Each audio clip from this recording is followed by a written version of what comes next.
Benvenuti al TG Sicilia, i titoli.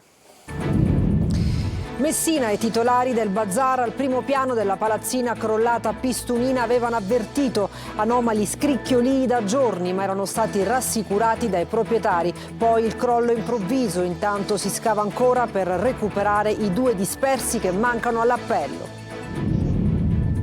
A Modica, nel Ragusano, un'inchiesta scuote il mondo del volontariato e dell'assistenza a persone con disabilità. 13 indagati e 2 arresti domiciliari, tra questi il presidente della Onlus Anfas. Secondo la procura avrebbe consentito ai volontari privi di qualifica sanitaria di somministrare farmaci agli ospiti della struttura. Ancora sangue sulle strade siciliane. A Palermo un giovane di 28 anni ha perso la vita nell'impatto tra uno scooter e un mezzo pesante e si aggrava anche il bilancio del tragico schianto avvenuto nei giorni scorsi a Trabia. È morto anche il motociclista di 42 anni che era rimasto gravemente ferito. A Bagheria, nel Palermitano, 2 comuni appartamenti erano in realtà 2 case del piacere, luoghi di incontri sessuali concordati online. A scoprirlo è stata la polizia della sezione giudiziaria della Procura di Termini Imerese. 8 le persone indagate. C'è un sospettato, ma restano ancora molti punti da chiarire sul tentato duplice omicidio avvenuto ieri nelle campagne di Riesi. Migliorano le condizioni dei 2 feriti. I carabinieri continuano la caccia all'uomo. Catania, 3.500 monopattini che non sarebbero mai giunti in Italia e una fattura di quasi 5 milioni di euro fittizia. La truffa sulla mobilità sostenibile scoperta dalla Guardia di Finanza, che ha eseguito un sequestro preventivo per quasi 5 milioni di euro. E poi il calcio, Palermo scatenato sul mercato verso la chiusura, l'ingaggio di Gabriel Strefezza, esterno offensivo in forza all'Olympiakos, manca solo l'ufficialità. E poi la Serie C, sabato sera l'esordio del Catania in Coppa Italia allo stadio Menti di Vicenza. Sul fronte mercato l'attaccante Matteo Stoppa al Campobasso.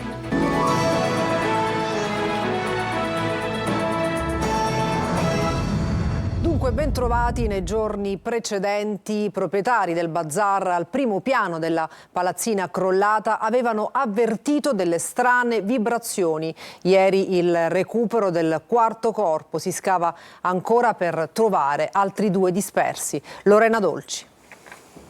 Strani scricchiolii nei giorni precedenti, anomale vibrazioni sulla struttura non erano sfuggite ai titolari del bazar che occupava il primo piano della palazzina crollata a Messina. Già da un mese avevano avvertito i proprietari dello stabile e ne erano stati rassicurati. Poi, giovedì pomeriggio, il crollo. I pochi clienti presenti erano vicino all'uscita e sono riusciti a scappare come i titolari di origine cinese che hanno perso tutto. Per miracolo non c'erano i loro figli che erano fuori Messina. Fen Yang, conosciuta come Viola, chiederà il risarcimento, ma intanto, dicono i suoi avvocati, è sconvolta dal dolore. Sotto le macerie è rimasta una commessa di 21 anni, Alessandra Frazzica. Il corpo della ragazza è stato recuperato nei giorni scorsi insieme a quello del proprietario Carmelo Leone e delle sue sorelle, prima Rosa e ieri Sara, che vivevano all'ultimo piano dell'edificio che si è sbriciolato. All'appello mancano ancora il cognato Santino Magazzù e il badante cingalese Lairu. L'area delle ricerche è stata circoscritta, si continua a scavare tra i cumuli di macerie. Ieri gli interrogatori di 2 dei 3 indagati dalla procura di Messina per omicidio colposo plurimo e disastro colposo, Pietro Leone, cugino delle vittime, Alessandro Panarello, che aveva commissionato i lavori per una macelleria, e slittato invece quello di Pasquale Dalì perché è ancora ricoverato in ospedale. Sabato sarà conferito l'incarico per le autopsie e per ulteriori accertamenti tecnici. 13 indagati e 2 arresti domiciliari per il presidente dell'Anfas di Modica e per un operatore. Un'inchiesta dei carabinieri che getta un'ombra su un'associazione da sempre punto di riferimento per l'assistenza alle persone con disabilità in città. Veronica Barbarino. Incredulità e sgomento a Modica per l'inchiesta dei carabinieri che ha coinvolto l'Anfas cittadina. Sono scattati infatti gli arresti domiciliari per maltrattamenti aggravati dalla posizione di garanzia per il presidente Giovanni Provvidenza e per uno dei suoi operatori. Coinvolti anche 12 lavoratori della struttura, tutti giovani ragazzi volontari e operatori di servizio civile, indagati a vario titolo per maltrattamenti nei confronti degli assistiti. A Provvidenza è contestata anche l'ipotesi di esercizio abusivo della professione infermieristica. Secondo la procura, infatti, avrebbe consentito ai volontari privi di qualifica sanitaria di somministrare farmaci agli ospiti della struttura. Per alcuni degli 11 indagati è scattato il divieto di frequentare strutture e associazioni che ospitano persone con disabilità, mentre per altri la denuncia è a piede libero.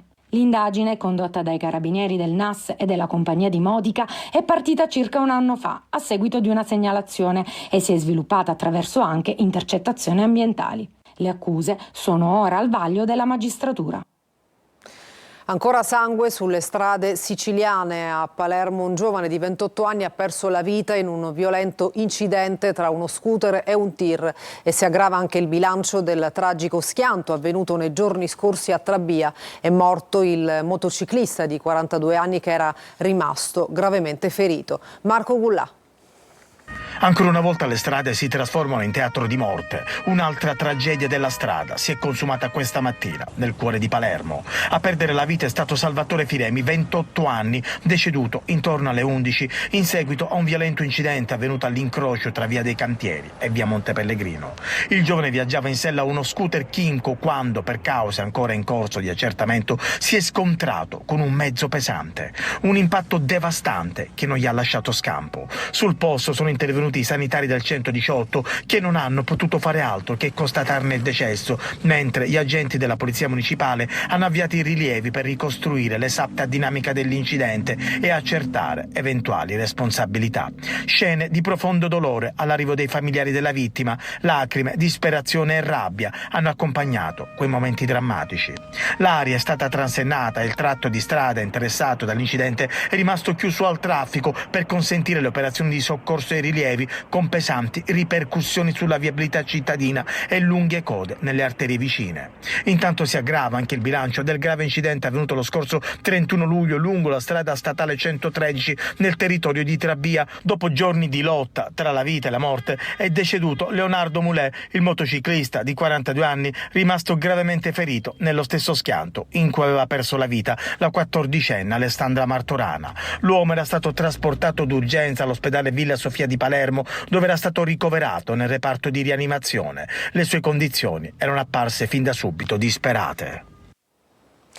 2 appartamenti qualsiasi nel centro di Bagheria erano in realtà 2 case del piacere, luoghi di incontri sessuali concordati online. A scoprirlo è stata la polizia della sezione giudiziaria della Procura di Termini Imerese. Maglio Viola. 400 clienti al mese, almeno 900 accessi documentati durante le intercettazioni e un giro d'affari ampio, anche se ancora da quantificare. 8 persone intente nel gestire il traffico sessuale in 2 appartamenti anonimi del centro di Bagheria in provincia di Palermo. È quello che ha scoperto la Procura di Termini Imerese dopo mesi di indagini delegate alla sezione di polizia giudiziaria della stessa Procura termitana. Al culmine delle intercettazioni video sul via vai di quegli appartamenti, il GIP ha firmato il provvedimento di sequestro di entrambi gli immobili, mentre sono 8 le persone indagate a piede libero. Il sistema di gestione del mercato del sesso era consolidato, tutto partiva da annunci su siti specializzati in incontri sessuali. Dopo il primo contatto online e la scelta della ragazza, seguiva il contatto telefonico per pattuire cifra, ora e luogo. I poliziotti hanno seguito l'iter e documentato il via vai di persone. 900 gli accessi ripresi nell'arco di poco più di 2 mesi, 400 i clienti. Poi è scattato il blitz che ha portato al sequestro degli appartamenti, ma anche di smartphone, computer e dispositivi elettronici in possesso degli 8 indagati. L'obiettivo degli investigatori è adesso quello di analizzare le chat e i tabulati per ricostruire la rete di contatti, definire con esattezza i singoli ruoli all'interno dell'organizzazione e verificare i flussi di denaro. E c'è un sospettato, ma restano ancora molti punti da chiarire sul tentato duplice omicidio avvenuto ieri nelle campagne di Riesi. Mentre migliorano le condizioni dei 2 feriti, i carabinieri continuano la caccia all'uomo. Il servizio di Rita Cinardi. È un 55enne con precedenti per reati contro la persona, il principale sospettato del tentato duplice omicidio avvenuto nelle campagne di Riesi. L'uomo è ancora ricercato dai carabinieri che, con il supporto dello squadrone eliportato Cacciatori Sicilia di Sigonella, continuano a battere le campagne attorno alla miniera Trabbieta La Rita, dove ieri un uomo di 58 anni e una donna di 40 anni sono stati feriti a colpi di pistola. Secondo quanto emerge dalle indagini, a indicarne le generalità sarebbe stato lo stesso 58enne ferito prima di perdere i sensi. Il movente resta però ancora da chiarire. Al momento non trovano riscontri investigativi le voci su una presunta infatuazione del sospettato nei confronti della donna, mentre resta assolutamente esclusa la pista mafiosa. È invece emerso che i due feriti erano legati da una relazione sentimentale. Intanto arrivano notizie incoraggianti dagli ospedali. La quarantenne, ricoverata al Sant'Elia di Caltanissetta dopo un delicato intervento di neurochirurgia, è in miglioramento e, come confermato dal primario del reparto di rianimazione Giancarlo Foresta, non è più in coma farmacologico. Migliora anche il 58enne ricoverato al Cannizzaro di Catania. Per ricostruire l'esatta dinamica dell'accaduto saranno fondamentali le dichiarazioni della donna, che verrà ascoltata dai carabinieri non appena le sue condizioni cliniche lo consentiranno. Truffa su mobilità sostenibile, sequestrati beni per quasi 5 milioni di euro. Inchiesta della Procura di Catania, indagati rappresentanti di 2 società. Orazio Longo.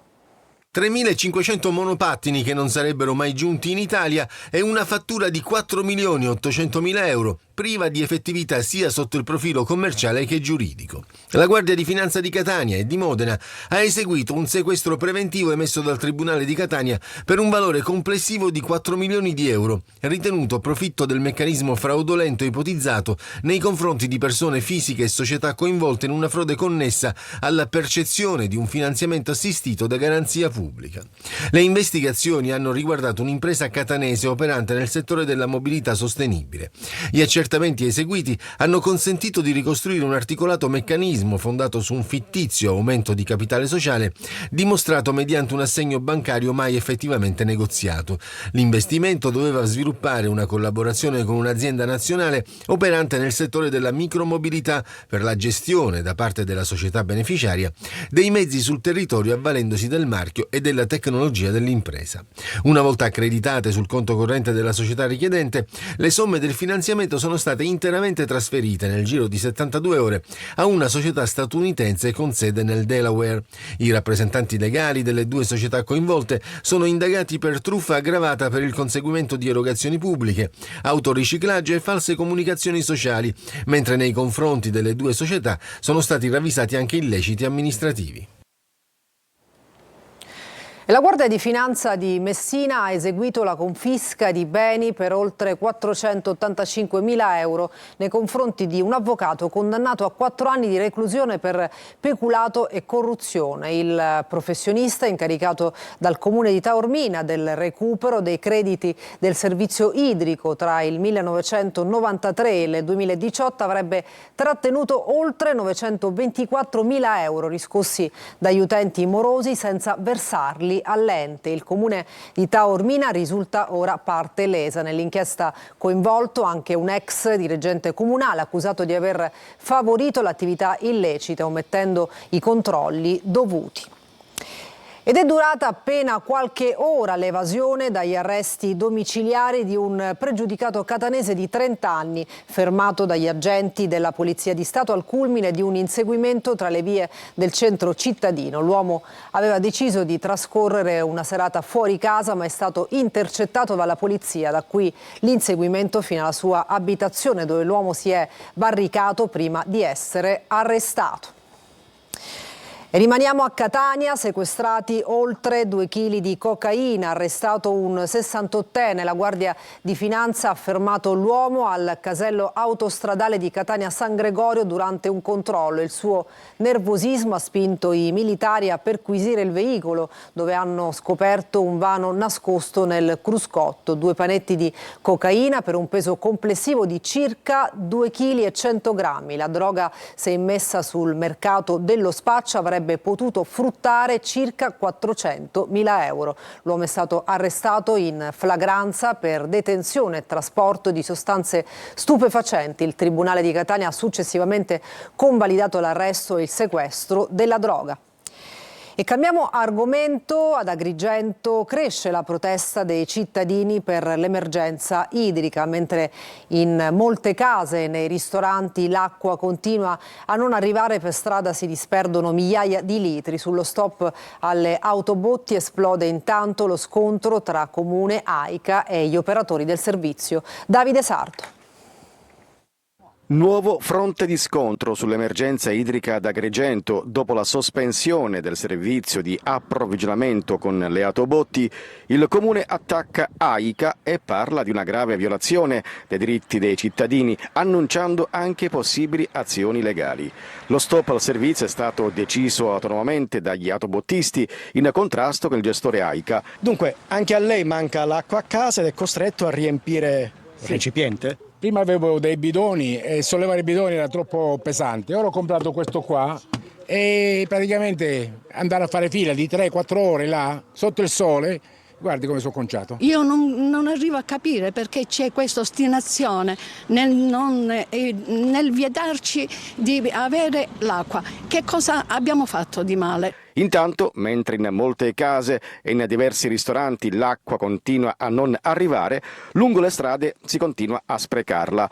Come mostrano queste immagini, un vero e proprio fiume d'acqua fuoriesce dalla scalinata tra via Manzoni, via Venezia e via Torino, sotto lo sguardo impotente di cittadini e residenti. Questa è una situazione che non può in alcun modo andare avanti, c'è profonda inefficienza e viene osservata anche sul fatto che riscontriamo, denunciamo e segnaliamo perdite idriche dovunque e non c'è quel servizio capace di garantire il ripristino in maniera immediata. Il Comune ha convocato un tavolo tecnico urgente con AICA, ATI e tutti i soggetti coinvolti per fare chiarezza sulla vicenda e ripristinare il servizio nel più breve tempo possibile. Se non arriveranno risposte concrete, Palazzo dei Giganti è pronto ad avviare azioni legali a tutela dei cittadini. Sicurezza negli ospedali. Al pronto soccorso del presidio Rodolico di Catania arrivano le body cam per il personale sanitario, una misura sperimentale per fermare le aggressioni. Adelaide Barbagallo. Un piccolo dispositivo da indossare sopra la divisa e all'occorrenza azionare. Sono le bodycam, da oggi in uso al pronto soccorso del Policlinico di Catania per garantire la massima sicurezza a chi cura e a chi viene curato. Da oggi medici, infermieri e operatori sociosanitari li indosseranno. I dispositivi non saranno sempre accesi, il personale li attiverà esclusivamente in situazioni di reale pericolo o di potenziale aggressione. Verrà emesso un segnale acustico e nel display apparirà la scritta dell'area in cui è scattata l'emergenza. Nel frattempo la bodycam registrerà tutto. L'obiettivo è fare da deterrente contro i violenti, tutelare chi lavora in prima linea e assicurare al contempo la serenità dei pazienti e dei loro accompagnatori. Consente alle forze dell'ordine di far scattare gli automatismi per cui possono intervenire non solo nel momento in cui avvengono i fatti, ma anche nelle ore successive, quando magari l'autore del fatto si è allontanato e scappato. Ovviamente è uno strumento, non è l'unico, va appaiato e accompagnato con la formazione dei nostri operatori per gestire i momenti di criticità che sono ovviamente accadono perché è il momento più dedicato di massima fragilità del soggetto in cui si appresta a entrare in un pronto soccorso. Tutto avverrà nel pieno rispetto delle norme sulla privacy e sulla protezione dei dati personali. Si intitola Strepitus Silenti, le notti delle catacombe, del viaggio tra spiritualità, teatro e memoria all'interno della catacomba di San Giovanni a Siracusa. Edizione arricchita quest'anno con l'inserimento della cripta di San Marciano. Orazio Longo.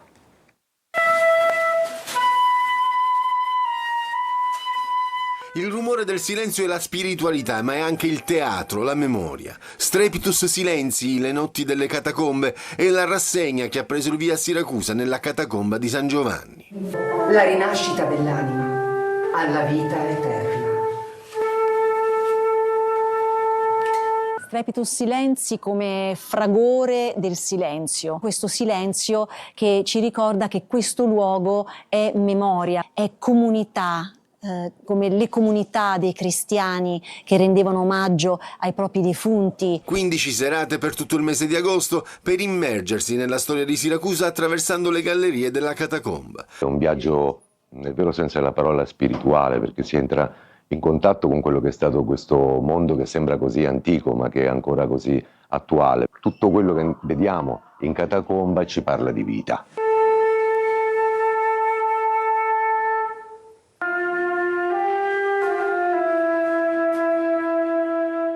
Oltre a Marinella Scognamiglio e Attilio Ierna, fanno parte del cast di Strepitus Silenzi Doriana Lafauci e Caterina Pugliese, musiche di Romualdo Trionfante e Luciano Maria Moricca.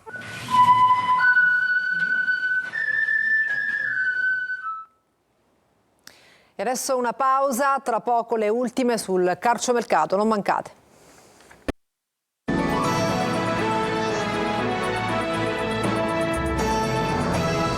Bentornati al TG Sicilia, adesso il calcio, Palermo scatenato sul mercato, praticamente preso Gabriel Strefez, esterno offensivo in forza all'Olympiakos, affare quasi chiuso, manca solo l'ufficialità. Marco Gullà.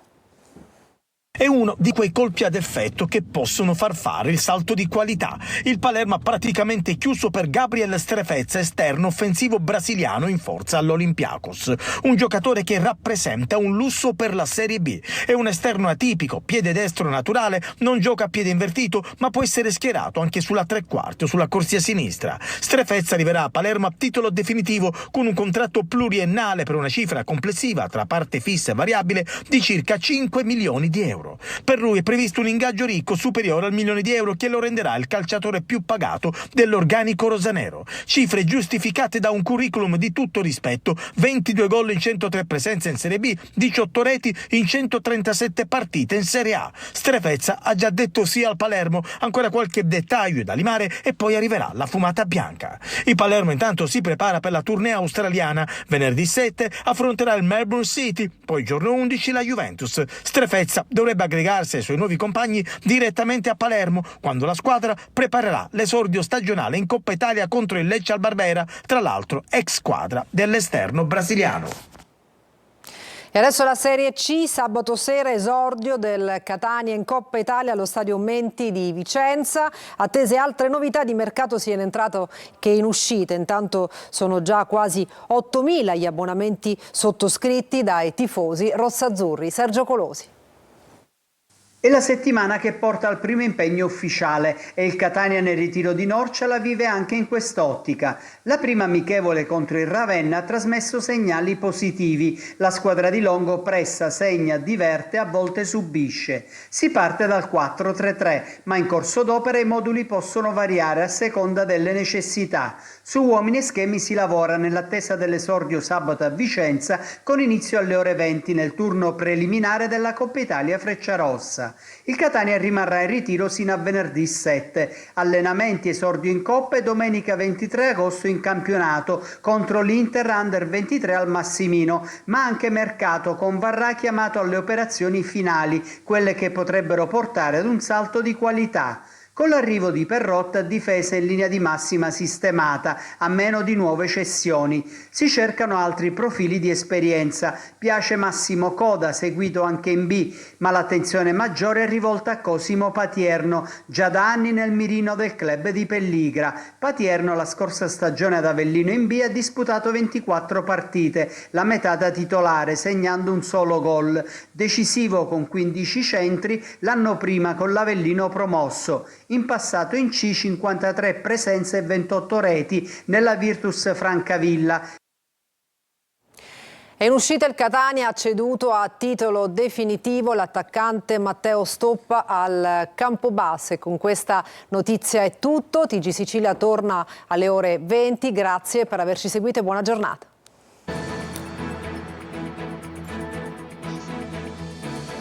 Entra nel mondo dell'informazione con l'app Sicilia Web. Resta sempre aggiornato con le news e le live in diretta.